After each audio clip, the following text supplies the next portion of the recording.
I failed more times in my relationships inside my life, inside my professional relationships, inside my company, it's not defined me, but it's created me.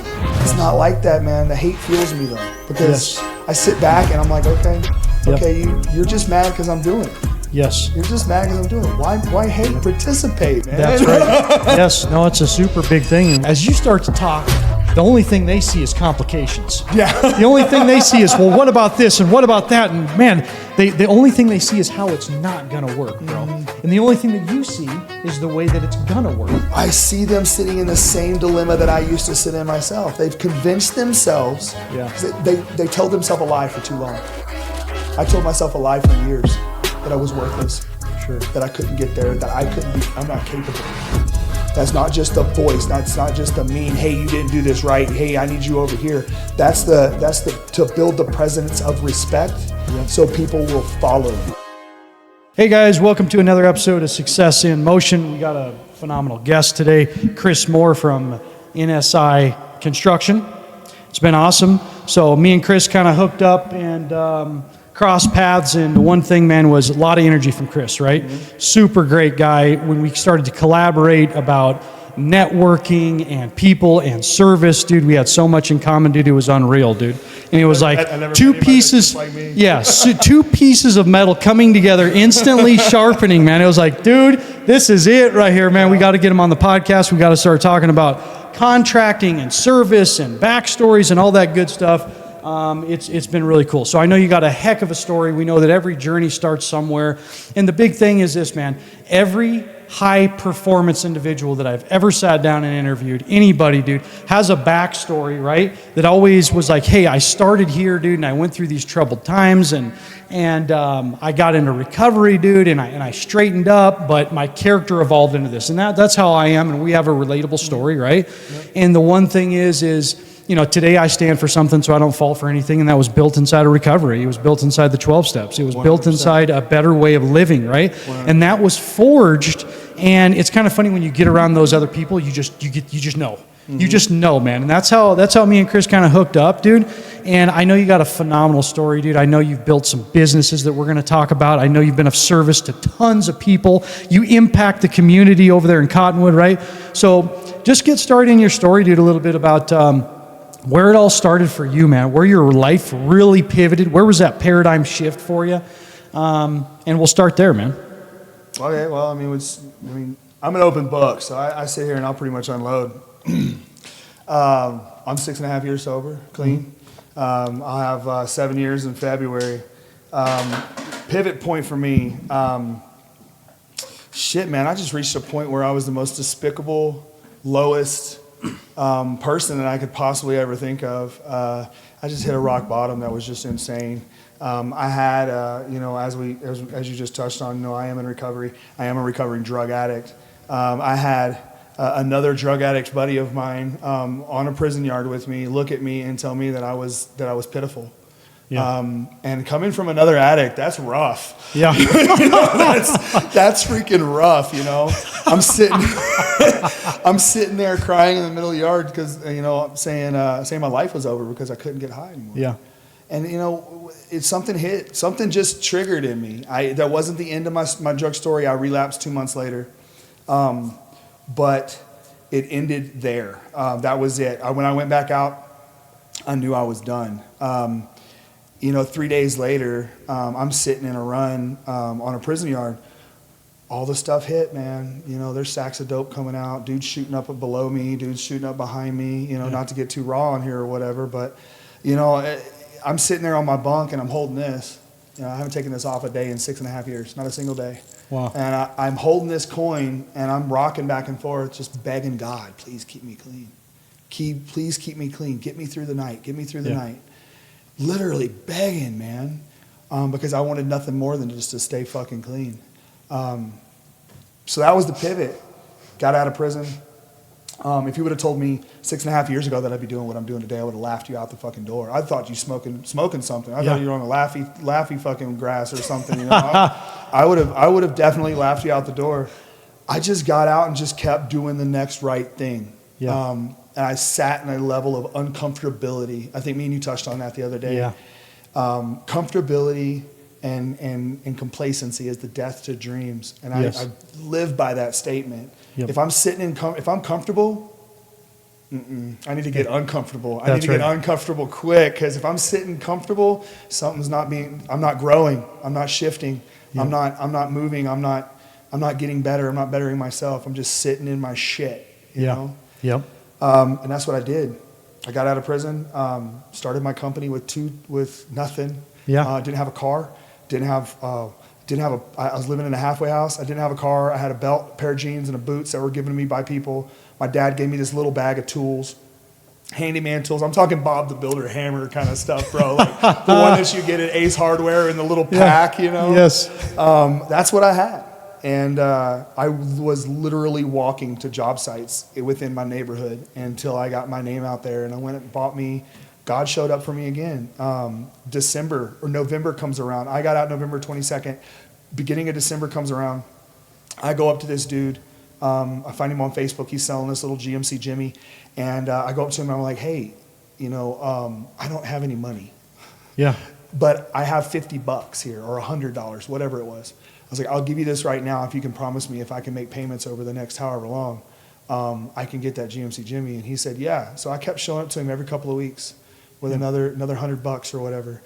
And then I was like $400 in, and he looked at me and he said, here's the title. I don't want nothing else from you. I'm giving you a hand up, not a handout. And I ran into that guy last Christmas, just this last Christmas. I'm getting goosebumps already. I ran into the guy at the gas station. He walked up to me. He's like, you probably don't remember me. I was like confused. And then he's like, he told me who he was. And I was like, damn, bro, like you changed my life. Yeah. Like you changed my life, man. Yeah. I drove that car for forever. I sold it to another person in the recovery program. And then they sold it back to me for another one of my employees. And then I sold it to somebody else. Like, and the thing's blown up now. It's sitting in my friend's yard, the guy I know's yard. But that's where it all started, man. And once I got a taste, like any good addict, right? Yeah. Once I got a taste, I was off and running. I just kept building, kept growing, kept trying to meet the next people, the next person. That's why I'm sitting here. I want to meet the next person that's going to push me. That's right. Anybody that I came in contact with that was on a different level than me, I made my friend. Yes. I can't be better if I'm not surrounding myself with better people. Yep. And I just think that's where it all started. And then it became habit. Yep. Success became habit. Yes. Failure is not an option for me. I don't have family. Yep. I don't got a background of money. I don't got nothing. If I fail, it's on me. I got nobody. Wow. The craziest things that I've always been able to see, we're so relatable, dude. Anybody that's went through adversity, right? Adversity is a spot to where that's a rock bottom, okay? At rock bottom adversity, there's nowhere to go but up. There's nobody that's going to come and save me. It's all up to me. And some of us, we hit these trap doors in these rock bottoms and we fall through them. It's like boom, boom, boom, boom, boom, right? And that could be,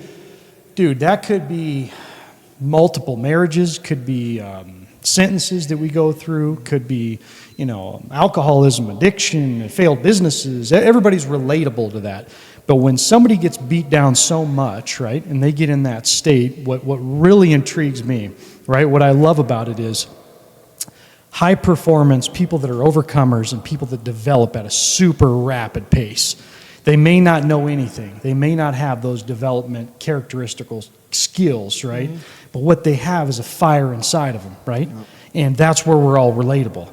I don't know how I'm going to make it work, but I'm going to make it work. Yep. I'm going to go to the next job site. Yep. I don't know what's going to happen, but I know that I don't want to be around this type of people. I want to be around that guy. Mm-hmm. And all of a sudden, and I'm getting chills right now talking about it because I believe that is the true paradigm shift. Mm-hmm. And everybody's story is the same, dude. I can so relate with you. I had a PT Cruiser that was given to me. No AC. The back, it was a hatchback, dude. Yep. And I had to put a bungee cord on it and shove the thing, right? Mine was a paint pole. Yes.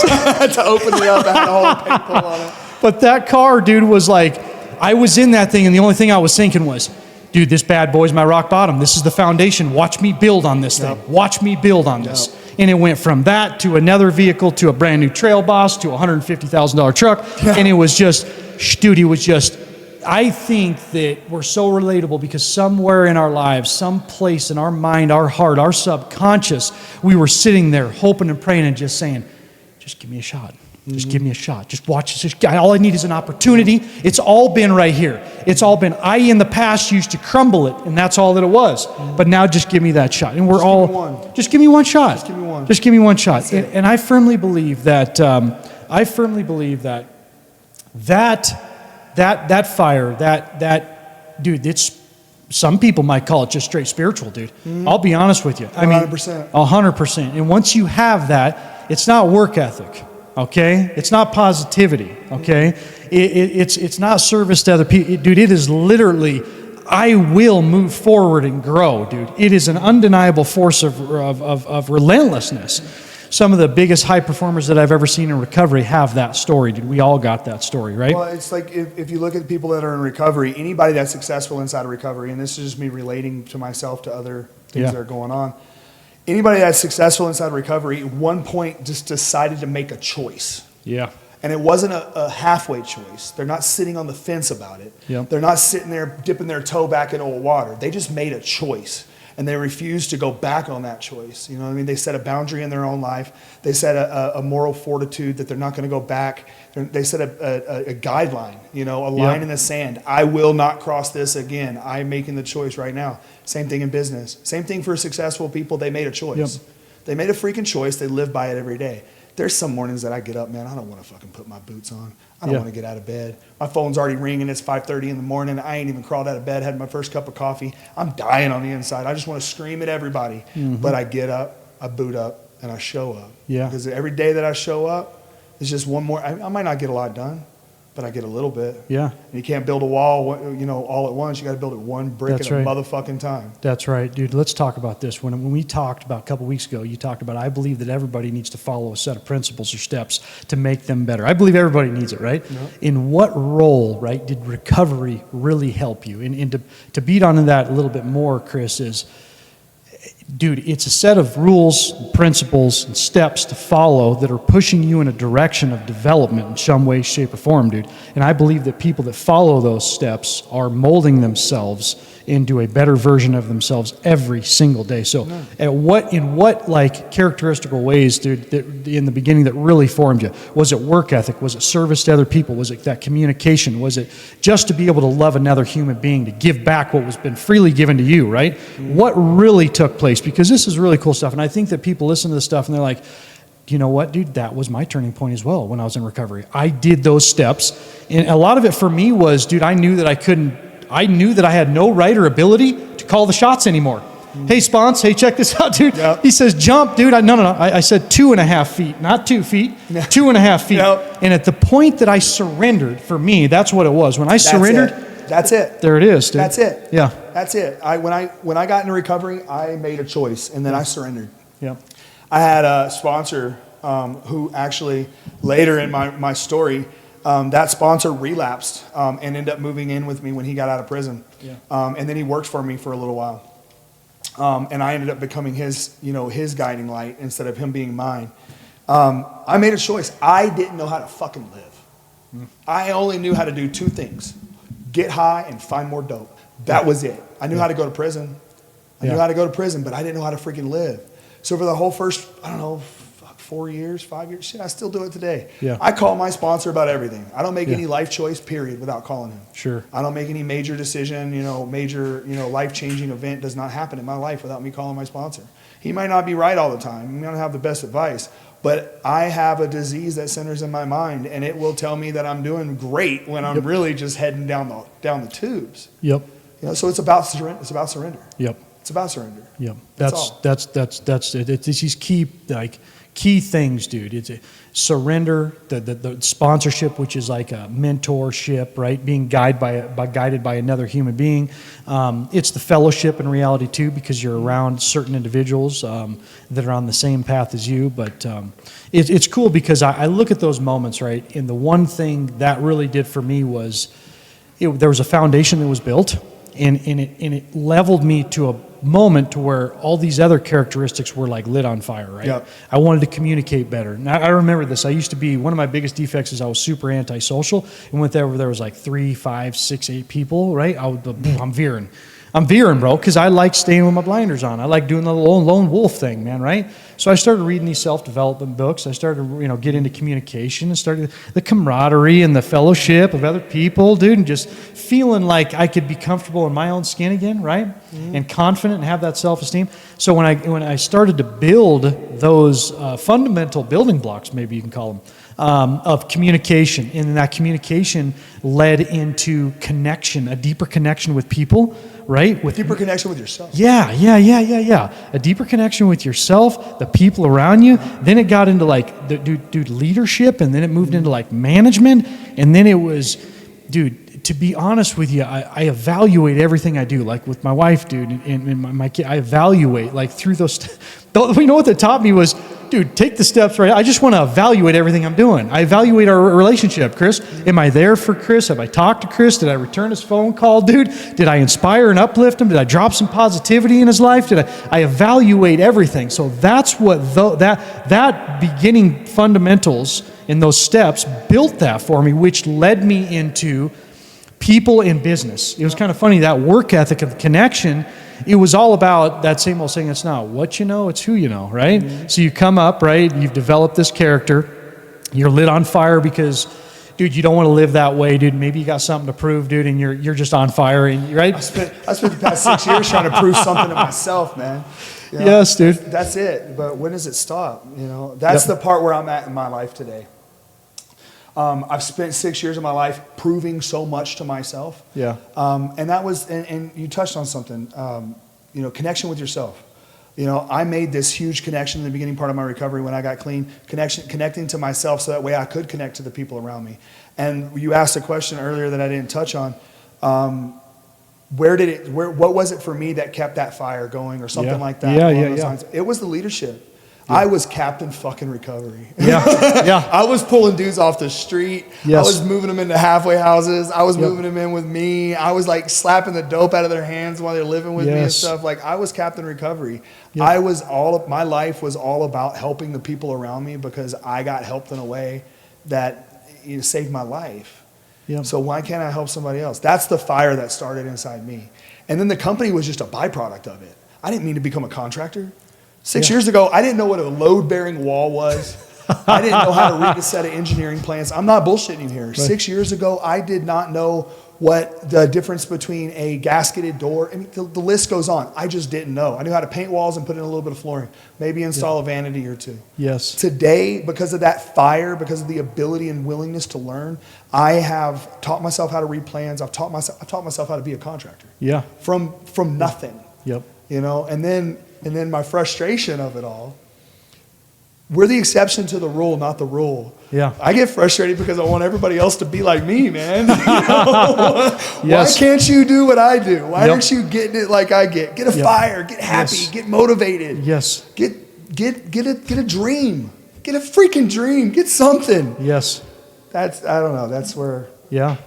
No, that's the greatest thing of all, man, is when you going into that, your backstory, right? And that passion was, lit on fire, right? And it moved into every single thing that you're doing. I do the same thing. I believe that our energy is matched in some way, dude, because I move really, really fast. I'm high energy, super passionate about what I do. You could tell me, Matt, fill this water bottle up, dude. And I'm going to, dude, fill it up, dude, and tell you about some story, dude, that's how we really are, man. And the gift of that, Chris, is I believe that every one of us, dude, have a frequency, okay? Every one of us have a frequency. And that frequency, it doesn't mean that we're better or worse than anybody. Some people have a real calm, slow kind of get down, and the real methodical. Yeah, those kind of people don't like me. Right? No, I get it. And other people are high energy, man. And the people that are high energy people, what I've really noticed, Chris, is they're dreamers, they're visionaries. They jump on situations. They fail 5 times, and before this person over here even thinks about doing something, they've failed 5 times and figured out a better way to do it. Yeah. They're movers. They're shakers, man. They're performers. They're high performers. Well, what's FAIL mean? What's FAIL stand for? FAIL. First attempt in learning. Yep.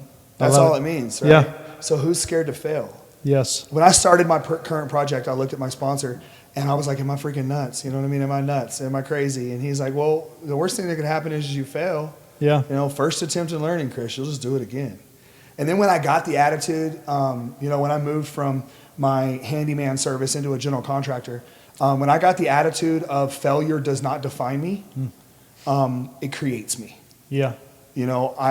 I've failed more times in my relationships inside my life, inside my professional relationships, inside my company. It's not defined me, but it's created me. That's a big thing. That's a huge thing, dude. Let's dive into that real quick. When you started off, to backtrack on the story, right? Maintenance into contracting, you got your hands on your flooring, your vanities, and you're learning as you're going, but you're hustling as much as you can, right? You're failing forward. Talk to me about some instances, some projects, some people that were around you that really lifted you up. What were some turning points when you really got there? I believe there's people out there right now that are stuck. They're stuck in a mentality of I can only put in floors. They're stuck in a mentality of I'm just a cabinet guy. They created a box. They created a box, man, and you bursted through it. How did you do it? Oh, man. I just never said no. Right. I never said no. I had clients coming to me about all kinds of stuff. So I messed up a shower for a buddy of mine. So when I got out of prison, he gave me a job the day I got out, and I started working for him. He was a handyman at the time, too. He started growing into a contracting company. I started looking at everything he was doing, and I was like, oh, man, yeah, that's what I want. That's what I want. Currently, he just failed horribly. But you know what? I watched and I learned from him. But anyway, I messed up a shower for him. I fucked that motherfucker up, bro. I messed it up. Client was pissed. They had to hire another contractor to rip it out. He had to pay somebody else to come in and do it. It was horrible, bro. But I'll tell you this, today I'm a master tile setter. Yeah. Today, tile is what built my company because of that shower. Yep. I fucked that shower up, and when I went on my own, I was like, I'm gonna learn how to set tile. And I watched videos every night. I did everything. I was mad because I fucked it up. Like it made me upset. Yep. And I live my life like that. I want to make the people around me happy. I want to do a good job. I want to make sure that my product comes out right. So I stopped building myself a box. Yep. If there was a part of the job that I didn't understand, I learned it. And then when I learned that, there was another part of that job that I didn't understand, and I learned it.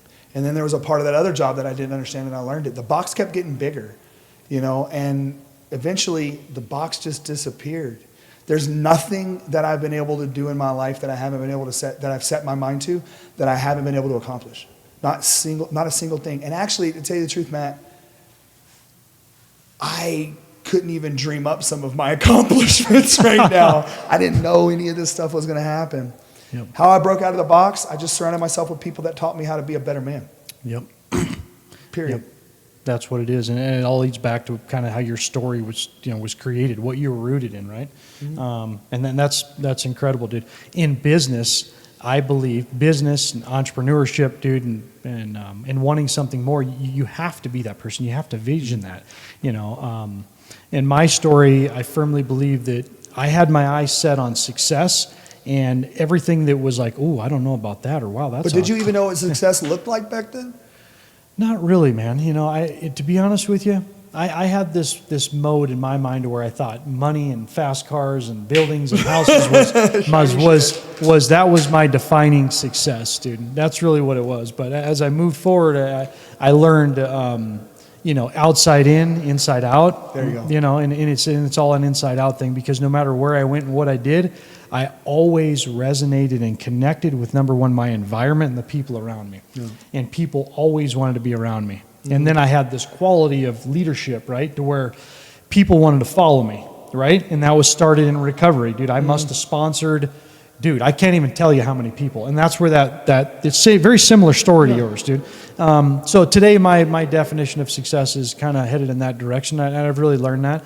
But going into that business aspect, it's really not to correlate what is that success or what does that look into the businesses. It's not about money anymore to me. Mm-hmm. It's like you mentioned before. It's about quality. It's about standard. It's about people. It's about service.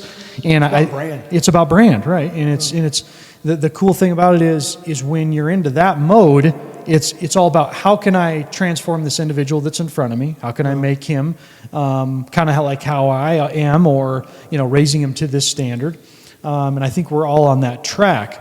So getting into that backstory with you, when you're moving into these projects, you're growing rapidly, you're hitting these success marks. And now let's not say let's talk about financial success. Let's talk about projects. Because as you're moving, Chris, I believe in contracting, the more confidence you get is because of the bigger projects that you have and the clients and the Google reviews and the people saying, dude, you did awesome, bro. Yeah. You did awesome. You're climbing into, dude, from showers, you're climbing into probably siding. Let's get in it, because it's all a learning experience when you're doing this. You're jumping. It went tile showers, it went bathrooms, then bathrooms to painting and flooring throughout the house, then the kitchens. Then when kitchens happened, I was learning plumbing. I was learning how to contract out, right? Yes. Out different subs that needed to come in and do their stuff. Cabinets, I was learning how to design cabinets. Then from design of cabinets, I was learning how to frame. I was learning how to do my electrical a little bit myself. And then from framing, I went into exterior items. You know what I mean? I learned what stucco is. I still don't know everything of every sub, right? Sure. But I learned how to go to the people that knew how to do those things and create relationships with those people that were unbreakable. I have subs today that I've used since day one, and I've never looked for another sub. Why? Because they show up every time for me. Yeah. If I tell them I need to make a budget, they show up because I've built a relationship with them. Yes. It's just about the relationship, man. No, it really is. Yeah, dude. it's about the relationship. Yeah. But when you break out of that box, and you go into this, like let's go into the business side of it here. What was my definition of success in the beginning? My definition of success in the beginning was also money, fast cars, and big trucks. Yep. That's what I wanted. I wanted the outward success. It says in our program, social acceptability does not equal recovery. Yeah. Right? Well, it also is like that in business too. Just because you're looking at me and it looks good from the outside in does not mean it's good from the inside out. My life is a freaking mess. Yes. Because I worked on the outside in, not the inside out. Yes. And now I'm trying to get rid of all of that outside stuff and start working on the inside stuff. And it's creating a shift, just like a major shift in my life and in my company. I created 2 more companies. Why? I don't know. One of them is my halfway house. Yep. That was the part of the shift. That was part of the inside out. I got away from helping people and I was more helping myself. Yep. And I realized that, and I created my own misery.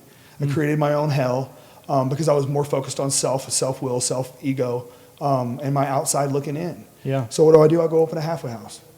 I go start giving back again. Yep. And that created a peace. That reconnected me with my higher power right there. Yeah.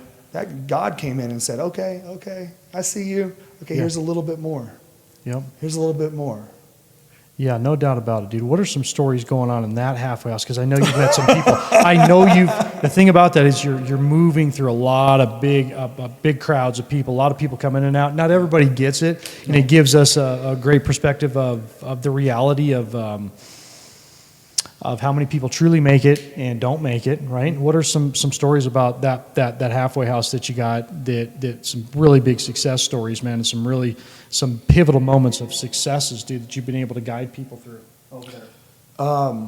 When my halfway house first started out, I pulled a guy in. God, if he was sitting here with us, you'd think he was one of our twins. Like, seriously, slung down, tattoos, fresh out of the joint. I got a phone call from a friend of mine. He was on the street. He was living in his family's house, but he was living in his family's house that was getting high, and they were using dope, and he wanted to stay clean. And I went and picked the dude up right off the street. Never met him before in my life. Didn't know anything about him. Went and picked him up, threw him in my halfway house, and he's like, "Well, I got to go back home." I was like, "No, you don't.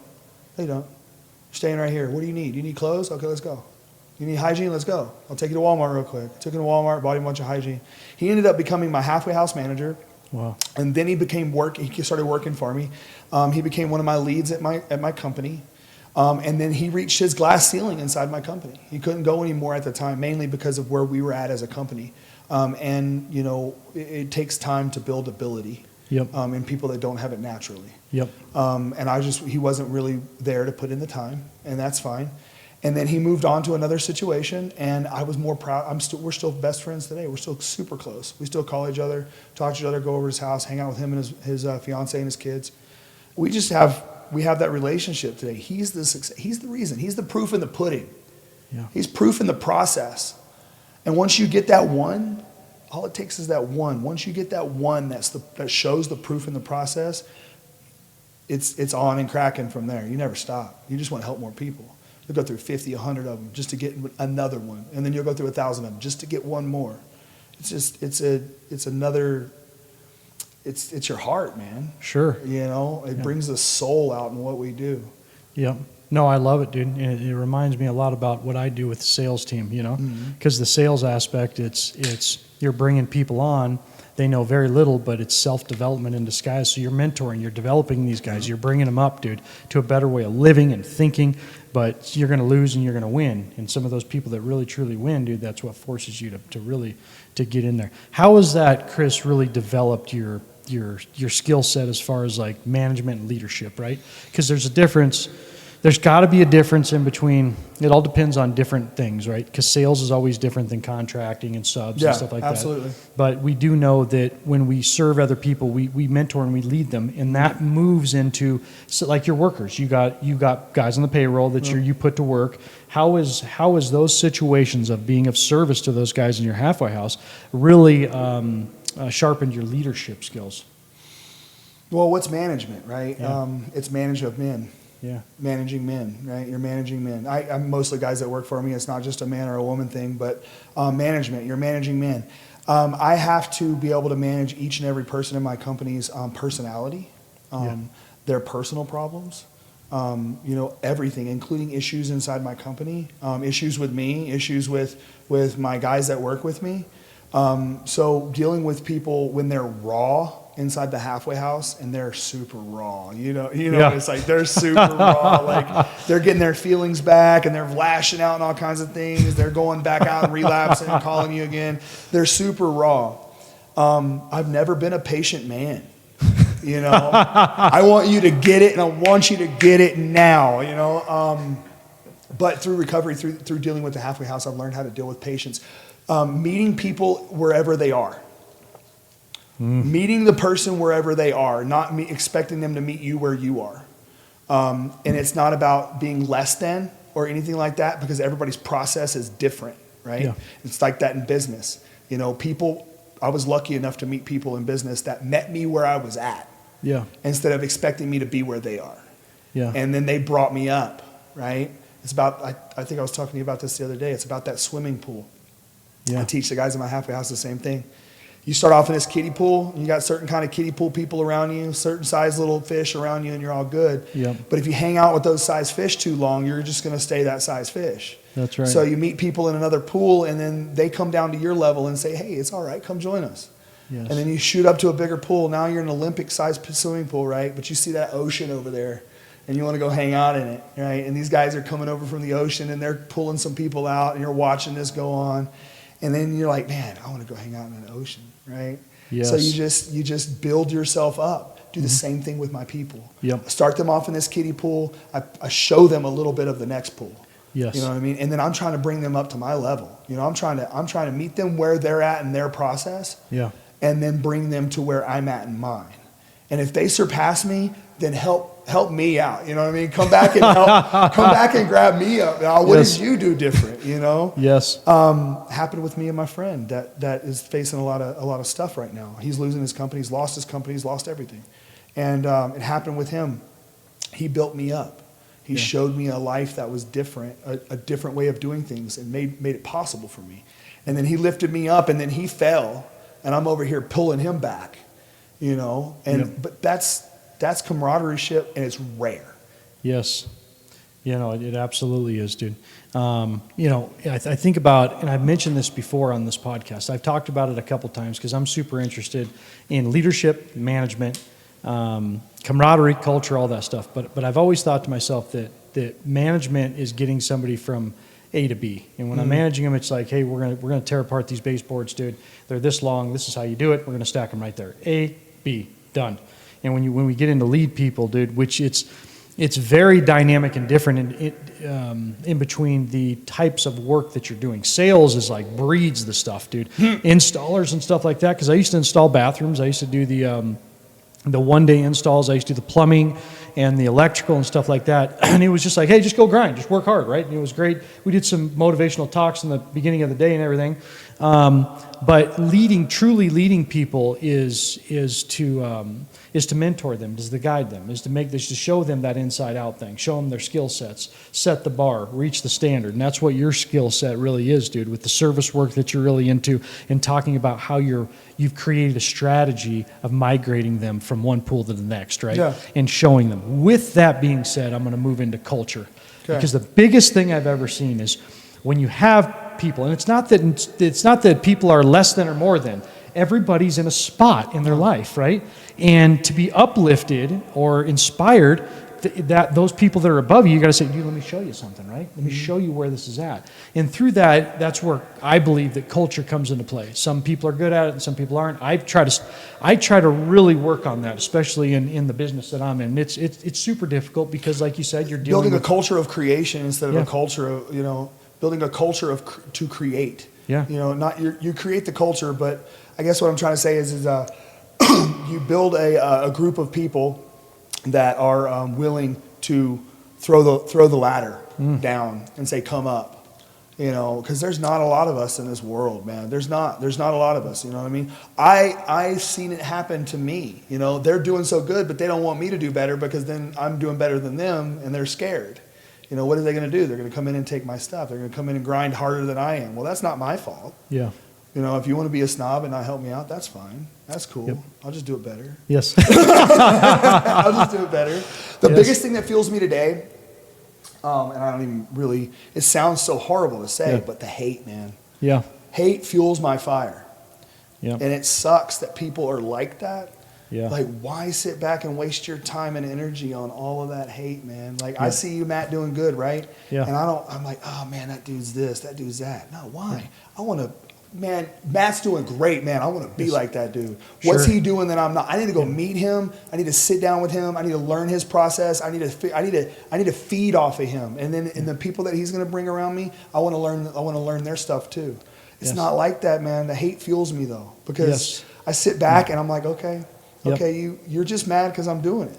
Yes. You're just mad because I'm doing it. Why hate? Yep. Participate, man. That's right. Yes. No, it's a super big thing, and we can get into let's talk on that topic for a second, man. We can talk about instinctual aspects, right? But everybody, I firmly believe, dude, when you're next to somebody that has a company that's very similar to yours, what happens, Chris, is when you elevate, dude, they feel like they're being left behind in their own mind. And what happens is they judge and they start hating, right? Mm-hmm. But inevitably, people that have that attitude of wanting to be around that, how did you do it? Where are we going, dude? How does it happen? That's that winning strategy. With that being said, I believe that some of our biggest motivators, bro, are proving people wrong and making it look good. I'll tell you myself wrong. Yes. No, 100%. When you go out there, you ever been in a predicament like this, Chris, to where I already know you have? You start to talk amongst people, okay, in your circle, maybe in your business, and you're like, you know what, dude, I want to do this. I want to go over here and build this and do all this. And it's as you start to talk, the only thing they see is complications. Yeah. The only thing they see is, well, what about this and what about that? And man, the only thing they see is how it's not going to work, bro. Mm-hmm. And the only thing that you see is the way that it's going to work. Yeah. Okay? Inside that realm, there's a split, okay? And when you go and you do your own thing, Chris, because I know this is who you are, right? This is how you built yourself. It's a lonely road. And people are going to judge you. They're going to criticize you. They're going to hate on you. And the only thing you're thinking is, I'm putting the pieces together. Watch this. No. I'm putting the pieces together. Take a look at this. Look closely. Look closely. You look on Facebook. There's not too many likes, but there's a lot of views, man. Yeah. There's a lot of views. Like 769 views. Like, yeah, man, dude. Oh, fuck. You're so right. You're so right. I've spent a lot of time sitting back, looking at the process, and I'm like, fuck that. I'm not worried about the process. I'll worry about that later. I want to be 20 steps ahead, and then I'll figure out how to get there. I'm over here in the clouds, and the crazy thing is that my level of success, and I said this on my page, and I brought it back up. I said it when I started my current project, my duplexes that I'm building, that I'm first spec I've ever built for myself. Yeah. When I started it, I posted something. It said, "My success is a direct reflection of the clarity of my vision." Yeah. And that's it. As long as I can have a clear vision, I can be successful, because it doesn't matter how to get there. I'll figure that part out. I just need to keep the vision in clarity. I need to keep it clear. Wow. You know? But the people that are around me, they don't see that. All they see is where I'm at right now. And they're like, what the hell are you talking about being over there for? Like, we're right here. Hey, man, you know, we got these problems going on. Yeah. We got payroll to cover. We got all these things. My business partner's a lot like that. She's in the here and now, and I'm the visionary. I'm the one that's out here. I got stuff on whiteboards. I got plans. I got plots of land that I'm looking at with drawings all over it. Like, how am I going to build this? How am I going to do that? Yeah. And I sit down and I try to explain the dream to her. And I know you've been in this position before too, when you sit down and try to explain your vision that you have clearly in your mind, and you tell it to somebody else, and they just sit there with his mouth open look on their face. Yes. Like, what? Yes. Like what? Like, and you realize that you are going to be alone in this. Yes. Until they come along and see what it is that you were trying to do, you're going to be alone in this. And the shitty part is, the sucky part is that by the time they see what we started with on that vision, we're already fucking on another one, and we're doing it alone again. Yes. So they came and joined us on this one because it became clear, but we're already on another vision. Yep. Like, that's just the type of personality that we are, right? No, it's super crucial. I love talking about that topic, because for all the people that might come across this podcast and listen, like, whoa, that is totally me, right? I'm a big visionary, right? I like to dream and I like to think. The one thing you said was, and I can totally relate to it, is when you have clarity on your vision. Right? I have vision boards, bro. I write down things. I got sticky notes, whiteboards, dude, and I talk very, very freely with people, and I scare the shit out of them. Is what I really do. And if, you know, I've learned, like, creating PowerPoint presentations and coming up with data, right, that backs up where I'm going, dude. Numbers helps people. It eases the, right? I'm going to build, I'm going to build the Empire State Building. I just leave them wondering. I just leave them scared. I started this year, New Year's, right? So New Year's came around. I had 2 fundings fall through. I thought my dream was going to fail. I had so much money dove into this project that I'm working on, that my dream, right? And this was a dream that started on a piece of paper that I tacked to the wall, and I said, I'm going to do that, and I went out and did it. 2 of my fundings fell through, and I thought I was done. My buddy, that was my broker, he called me, and he's like, hey, Chris, I just want you to take a break for a month. Like, stop pushing. Stop. I'm like, I don't know what that is. He's like, no, stop pushing. I was like, I don't know how, though. He's like, stop, slow down, pause. And he said, I want you to do, my buddy has a saying, right? And he lived his life by it, and he ended up becoming really successful. He said, do everything in your life scared, unprepared, and on purpose. Wow. You know? Like, what? Like, scared, unprepared, and on purpose? That sounds like a tragedy waiting to happen, right? So January comes around, and I live by that. I started freaking posting videos like, yeah, I'm going to do everything scared, unprepared, and on purpose. Guy shows up, hands me a loan. And he said, I was like, I can't find funding. And he's like, it doesn't matter. Start. I took that 30-day break. And he said, here's money. Start. Worry about it later. I started it. I was almost out of money again. What happened? Guy shows up on my job site. Wow. And he says, I got somebody I want you to meet. I'm like, who? He's like, he'll fund you. A month later, I was fully funded on my first project. Never done a spec home in my life, and this guy took a chance on me, fully funded, right? 3 months later, I started building it, started doing everything like that I needed to do. Guy that I'd been working for out of nowhere, his projects fell through, and he wanted to get an investment. I call him, I say, hey man, I've got this duplex here. He's like, well, I don't want that one. I want both of them. And I hadn't even started the second one yet because I couldn't get funding for it. So what did he do? He gave me a down payment large enough to be able to make the funding people happy, and I started my second duplex. Then what happens after that? God shows up in the God's way, right? You know, the crazy, amazing things happen. The piece of land next door, it wasn't even for sale. Right at the end of my project, towards the end of where I'm getting close to my first one, guy calls me, shows up on my job site, says it's for sale. I fucking put an offer in on it. And what does the investor do? He buys the next 4, man. He buys the next 4, goes under contract on the next 4 before I even closed on the land. What is that? That's fucking God. Yes. Like, that's God right there.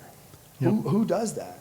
Yep, insane. It- Failing, it just goes back to what you're talking about, failing forward, right? Making Yeah. sure that you're just jumping. Yeah. Just jump out there. I think so many people do. And dude, that's an entrepreneur spirit right there. It's just being able to say, dude, we're just going to jump. We're just going to go. We're going to figure it out as we go. Yeah. Every single person that I've ever seen do anything like that, the pieces will fall where they may. Right? God shows up, man. That's it, bro. And what's that old saying that says, if you build it, they will come? It's that same old saying. It's like, okay, well, what does that mean? It's like, how are we going to come up with the money? Well, how are we going to get these people to do it? Don't worry about it, it'll happen. Don't worry about it, it'll happen. It'll happen. I think, dude, I love that. As crazy as it all sounds, I've noticed that no matter what, you create a different division, a different department, a different branch, a different idea, a different business, a different build, or whatever it is. It's kind of funny when these things are created, you start to meet people and like, well, hey, you know what, Matt, hey, we could try this, we could do that. Or, hey, Chris, what about this? Or, hey, I got this guy that wants to talk to you because you did that. And it's just created. And then the lessons are learned because of that. But dude, it's super, super cool, man, because you've done a lot of great things, dude. You have bounced around 100 miles an hour in every single direction, right? As a dreamer, visionary, dude, from your halfway house, dude, to the contracting deal. I have a land development company now too, so I'm getting calls for land development. And the great part about the land development company is I don't have to have a license to do it. Wow. It doesn't have to go under general contractor's license. All I'm doing is developing the land. Whether my name's on it, so yeah. I just develop it. Unbelievable. To get into the contracting aspect about how many projects are you working on right now? What do you?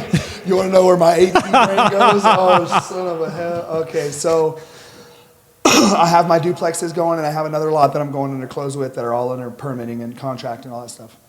I have about 4 projects that are in permitting right now with this city, either commercial or residential, and I have about 14 on the board that we're actively working on.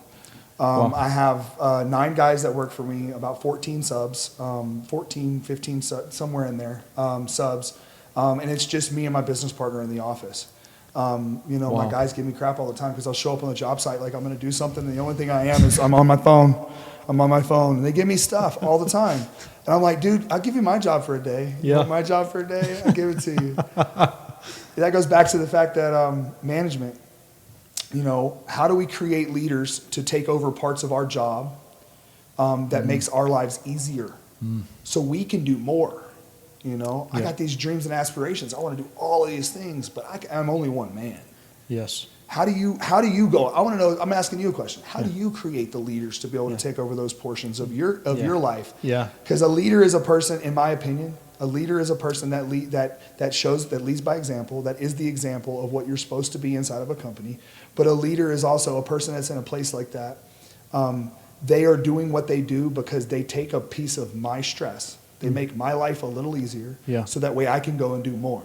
That's right. And how do you create that? Well, first, dude, we got to know really what we're looking at. And that question that you asked me is my whole, dude, I'm on a mission to figure that out right now. I've been on it for years, bro. That's all I do. I wake up in the middle of the night how to figure out how to duplicate myself. Because in my organization, He's sitting right here, bro. Yeah.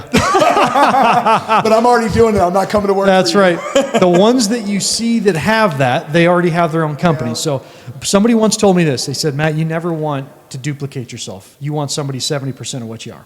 Because if they duplicate you, they're going to start their own company. And I've seen it inside this industry again and again and again and again. Yeah. So first we got to know what we're looking at, right? We're looking at, you want somebody to be able to work with what you have. Now, with your contracting business and what you have going on, whether you're working with subs or you're dealing with customers, multiple projects, checking them in, it's all relatable. It's being a resilient problem solver, right? Being able to overcome pressure, not reacting but responding. Always looking at something as it's never learning that. Right. Oh, dude, we're setting. Let me tell you, I don't think any of us got us. Right now, what we're talking about is we're talking about a standard that we all try to strive to hit, but we never hit. It's a constant involvement. We never look at a problem as a problem. It's only an obstacle. Yeah. And as we look at the obstacle, we want somebody that's calm, cool, and collected, that's educated, that makes not an educated guess, but a decision based off of who they are on the inside. Basically somebody that's opposite of me, but has all the knowledge. Dude, it's one of those deals to where if you find some, because I've found great people that are not like me, they could do what I do. They could do what I do, right? They're not going to may not jump over here and get 3 projects done, but as far as the problem solving, the customer base, to dealing with the guys that are coming on, I could say, dude, that's fine. You just saved me a ton of help, right? Yeah. I've never found anybody like, I have a guy, general manager, that's very similar to me, dude. He can do what I do 100%. I have duplicated myself in that aspect, dude, for sure. But now I need to do it again, right? And what I've noticed is if I don't create inside of that, if I don't create, this is another thing, Chris, is when you get somebody to do what you do, how do you pay them? But they're not getting paid what you do. See, that's the difficult part, because you're putting 1,000 pounds on them, and they need to be able to make that money. So the bonus structure, you need to be able to create funds. Yeah, that's why people leave companies, is just because I've elevated this, I have all this. But to dive in a little bit more, dude, is going out inside of places. That's, these contractor mixers, bro, the, getting on an Indeed and meeting people, networking, bro, making sure you're talking to people inside the community of contracting, because maybe this business is going under, right? Yeah. And I can talk to that guy. It's about networking is what it is. Yeah. Because there's people all over the place that need your leadership, that need your energy, that need the camaraderie and the environment that you've created, but they don't know about you. They don't know. Yeah. And we get into this mixed feeling about poaching people from other companies, which we don't want to do, but we want to meet people to say, hey, okay, I noticed that business is going out of company. I got a place for you. And I've noticed that is one way, right? There's another way that, finding people that are educated that are coming from other places, one. And the other way I've really realized it is what we specialize in over here, is taking somebody from nothing and building them into somebody. Yeah, absolutely. And that takes, dude, a tremendous amount of time. This is a problem that I run into, because I do the same exact thing. You take people from absolutely nothing. They're not nothing, but they are at a point in their life where they need to be built up. Yes. How do you take that person, you build them up, but then my biggest problem is they got so much potential, but they keep giving themselves these glass ceilings, and they won't break through them. I can't break it for them. I can't convince them that it's not there. I can't convince them the box is bigger, just come on and join me. Yep. But they get stuck. And then that's when I fall off. That's usually when I fall off with people, is when they stick themselves in that box and they don't want it. They're comfortable. They're comfortable. Yes. I started them off here. I got them up to here. Now they're in this acre-sized box, and they're still stuck in it because they don't even know it's a cage. One of the best questions I've ever been asked, Chris, and you're so relatable, because I have guys, and I know people in the industry that were they're in that box, man. They're in that box of being a lone wolf. They don't want to grow anymore. When you grow in this, you make more commissions, you make more money. They're stagnant. What I've been able to do, and I don't have all the answers, but I do know this, is I can jump in as a leader to show them a win. When I can boost their self-esteem and confidence and show them a path, we're walking down a way, people fear things. So when you cut the path for them and show them, you're like, look, this path's cut. Dude, you do this, and this, and when you get here, you win. And what is that win to some people? A lot of the times, Chris, what it is I was going check to check. All I could cover is my truck payment and my house payment, and I could barely go on a vacation. I need to take you to a win, to where all of a sudden, guess where you got now? This year, you're going on 2 vacations. Guess what? This year, you don't got to worry about where your kids are going. They're going to a better school, bro. Your wife's driving a better vehicle, bro. That financial independence, showing them those wins somehow, the smallest from the biggest, right? That's what I've seen, because people want more. They truly desire more. They need a great leader to show them that path. Now, there are some individual, they're comfortable with where they are. Then they're good with it. They just want that. And not that anybody's better or worse, but for us, we feel this power and this passion and this feeling inside where we want to unplug it and give it to them, dude. Yeah. And just boom, here you go. If I could just take just this half of what's in my head or in my heart, and I could give it over to another human being, there would be so many more like me that in the world, just half of it, just half of that fire, half that passion, half that commitment, half that willpower, half that, dedication to success, to better things. But I keep running into this problem is I got these guys that are just amazing leaders. They have the potential to be. I get in, I show them another life. I've had guys that I've helped with their credit scores so they can buy their first vehicles. I've had guys that I've been able to help them learn how to, manage their money in a way that, you only make X, Y, Z, but here, I'm going to show you how to manage your money in a way to where you can live off X, Y, Z and still have a successful life in a future. Yeah. I've had guys, all those kind of things happen. But when they put themselves in that box, Yeah. when they build that ceiling for themselves, Yeah. and I jump down in it and I'm like, hey man, this doesn't exist. Let's go here. Like, look at this stuff. Yeah. Hey, come over here. I see them sitting in the same dilemma that I used to sit in myself. They've convinced themselves, Yeah. because they told themselves a lie for too long. I told myself a lie for years, that I was worthless, Sure. that I couldn't get there, that I'm not capable, right? I'm missing something. That guy, Matt's got something that I don't got, and I'm not going to get it because it's not in me. Right. It's not in me. And they've convinced themselves of that, like I did previously. They lived inside the lie. Yeah. And then you can't build a leader out of a person that lies to themselves. Yep. So they have to be developed, and it sounds like we need to get them to confidence, dude. Yeah. And that's really what it is. So it's all an inside-out thing. That's the greatest thing, is you've evolved because you've transformed yourself from the inside out. That's why you're changed. That's why you're different. You would have never broke through the ceiling without having your character developed to a certain degree. So maybe to answer that question is they have to develop the character.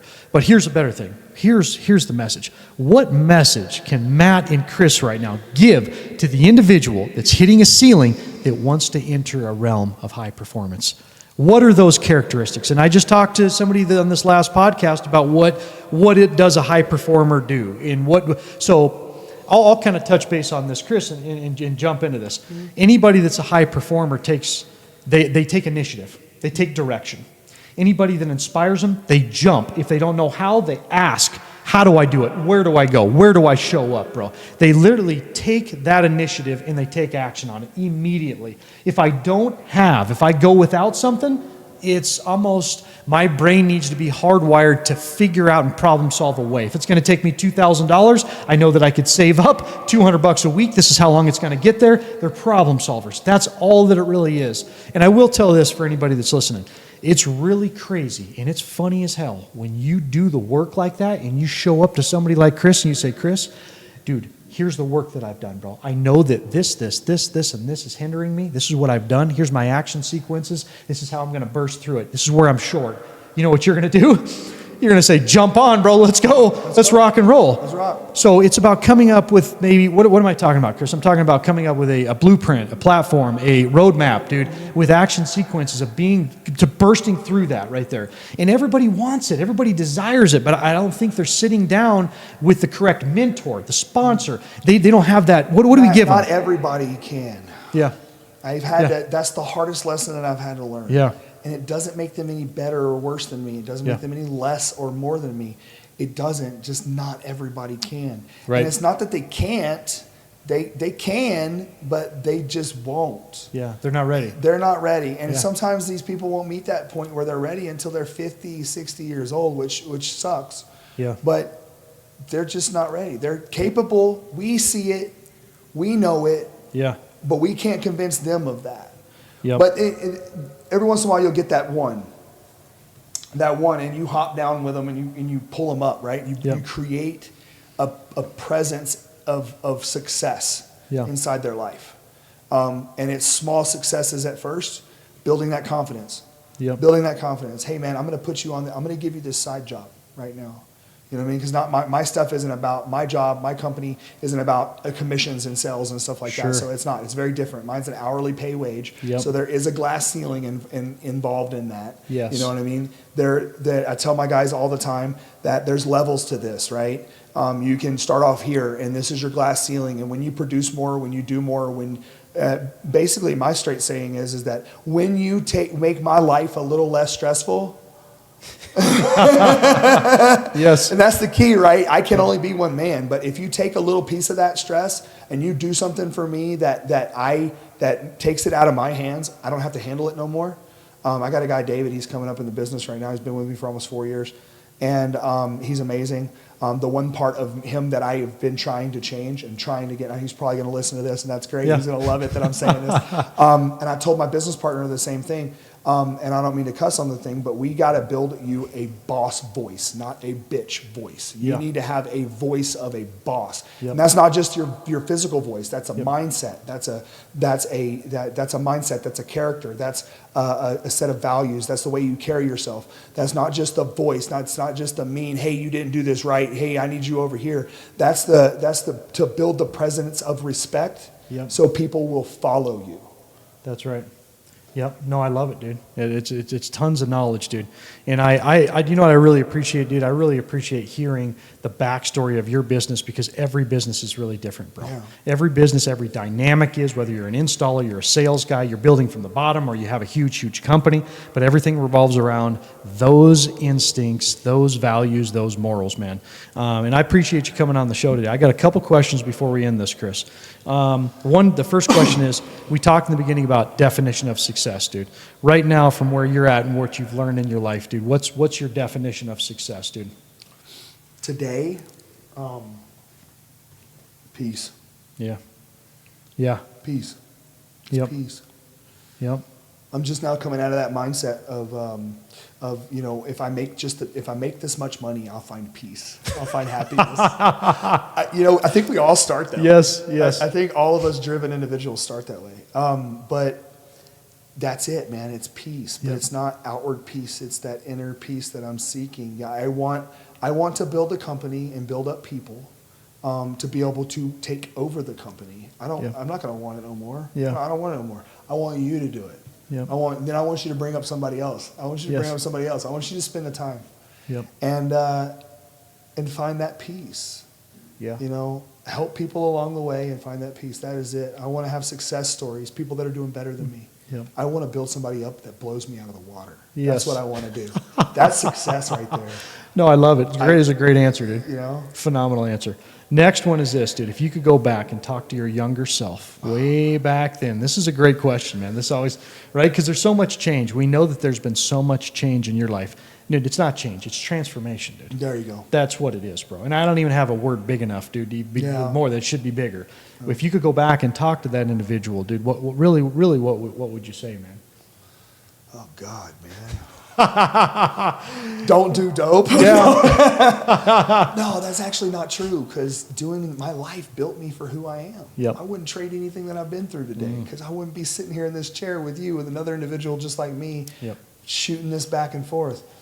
What I would tell my younger self is God, I got to think about that for a second. Yeah, it's a good question. That's dude. an amazing question, bro. Yep.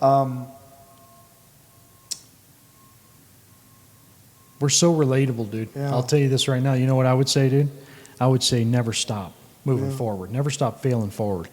There's always relapses. There's always brick walls. There's always car wrecks, man. Just never stop looking at that light, man, because you're just like me, Chris. You always knew that there was something better, there was something more, but you ignored it just like I did, right? And it was just going forward through the motions, man. It's part of that process. And if we could go back and change it, you're just like me. I would never change that. I would never be who I am today. No. We would never be who we are today without that, right? But those close calls, man, those near-death experiences that we experienced, dude, my God, it's like, hey, stay safe, man, but never stop looking for that light somewhere in your own mind, because you've seen it. You weren't ready for it, but always looking at that. And I know that our stories are relatable. I would probably, and as we're sitting here talking about it, I was sitting here thinking about it, I would probably say, I would tell myself, don't let others define you, only you can define you. Yeah, and that's powerful, dude. I lived inside of a place in my life for so long where the world defined me as what I was, and I believed it. Wow. So I would tell myself, don't let the world define you. Yep. You know what that is, Chris, dude? That's powerful, man. That's power. That's true power in my own mind. It's taking control, dude, of once was, dude. You've been a phenomenal guest over here, Chris, dude. Your story, dude, has inspired me big time, dude. You've overcome so much stuff, just like I have, right? You've put yourself in a realm, dude, to be of service to other people, right? You've changed your environment. You've created businesses that help people. You constantly put yourself in positions to want to do more and more and more, dude. A visionary dreamer, dude. You want to connect with everybody, dude, that's like you or better than you. It's super inspiring, man. I truly do love it, dude. I know we're going to have a long, great relationship, dude. Absolutely. I appreciate you coming on the podcast, dude. Love you, brother. Yeah. Appreciate it, buddy. Thank you, man. Thank you.